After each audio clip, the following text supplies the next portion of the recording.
चाणक्य नीति किसी व्यक्ति को कैसे करें वश में? वशीकरण या किसी व्यक्ति को अपने नियंत्रण में करना बहुत मुश्किल कार्य है। सभी चाहते हैं कि सभी लोग उनकी बात सुने, उनके वश में रहे, लेकिन ऐसा संभव नहीं होता है। किसी भी व्यक्ति को कैसे वश में किया जाए, इस संबंध में आचार्य चाणक्य ने एक नीति कही है। आचार्य चाणक्य कहते हैं, लुब्धमर्थेन गृह्णीयात् स्तब्धमंजलि कर्मणा मूर्खं छंदानुवृत्त्या च यथार्थत्वेन पंडितम।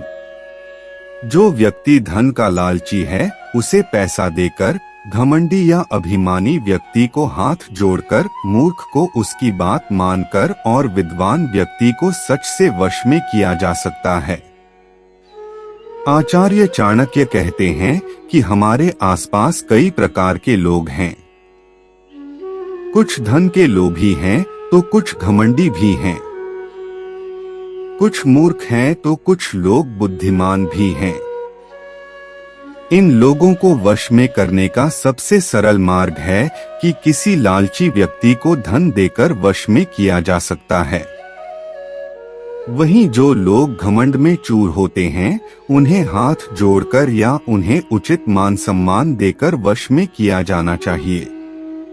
यदि किसी मूर्ख व्यक्ति को वश में करना हो तो वह व्यक्ति जैसा जैसा बोलता है, हमें ठीक वैसा ही करना चाहिए। झूठी प्रशंसा से मूर्ख व्यक्ति वश में हो जाता है।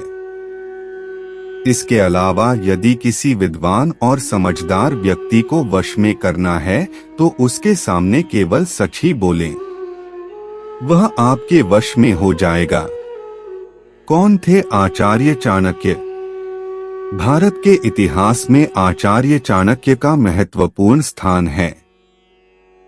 एक समय जब भारत छोटे छोटे राज्यों में विभाजित था और विदेशी शासक सिकंदर भारत पर आक्रमण करने के लिए भारतीय सीमा तक आ पहुंचा था, तब चाणक्य ने अपनी नीतियों से भारत की रक्षा की थी। चाणक्य ने अपने प्रयासों और अपनी नीतियों के बल पर एक सामान्य बालक चंद्रगुप्त को भारत का सम्राट बनाया, जो आगे चलकर चंद्रगुप्त मौर्य के नाम से प्रसिद्ध हुए और अखंड भारत का निर्माण किया। चाणक्य के काल में पाटलिपुत्र, वर्तमान में पटना, बहुत शक्तिशाली राज्य मगध की राजधानी था। उस समय नंदवंश का साम्राज्य था और राजा था धनानंद। कुछ लोग इस राजा का नाम महानंद भी बताते हैं। एक बार महानंद ने भरी सभा में चाणक्य का अपमान किया था और इसी अपमान का प्रतिशोध लेने के लिए आचार्य ने चंद्रगुप्त को युद्धकला में पारंगत किया। चंद्रगुप्त की मदद से चाणक्य ने मगध पर आक्रमण किया और महानंद को पराजित किया। आचार्य चाणक्य की नीतियां आज भी हमारे लिए बहुत उपयोगी हैं। जो भी व्यक्ति नीतियों का पालन करता है, उसे जीवन में सभी सुख सुविधाएं और कार्यों में सफलता प्राप्त होती है।